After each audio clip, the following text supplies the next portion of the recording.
2000 election was one of the most contentious in American history, and yet it ended. And it ended with the honor and the grace on the part of Al Gore.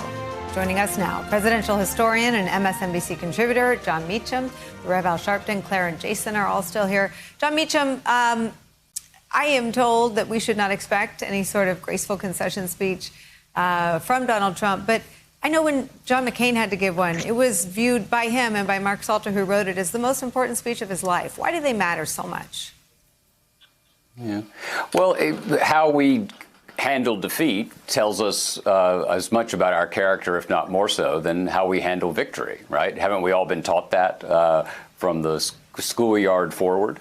And I think in terms of the country, the question is, can we disagree but respect the institutions, respect the outcome of even quite closely fought races? And most presidential elections, and I'm going to keep underscoring this, this number, the numbers we're seeing, are fully within the mainstream of where most presidential elections have been since Harry Truman won in 1948. And Biden's popular vote percentage is probably going to be higher. I think there's also something totally fitting, though, as a coda to the Trump presidency, that a man who came in to avowedly tear down the norms, to blow out the buoys of our politics and our civic life, that he would go out doing exactly that. Do you agree with this notion that the first things a president-elect does send a lot of important signals? They're deliberate. Mike Memoli reported at the top of this hour that Joe Biden is making the decisions for restraint, for not getting ahead of the network calls. If you take those decisions for restraint, the calls for patience, Mike Memoli also reported that Kamala Harris will also speak whenever they are able to go out and make it official and celebrate. What do you read from the Joe Biden has also had a COVID briefing this week. That makes it one more COVID briefings than the current president. What do you make from the moves he's made since Tuesday night? Yeah.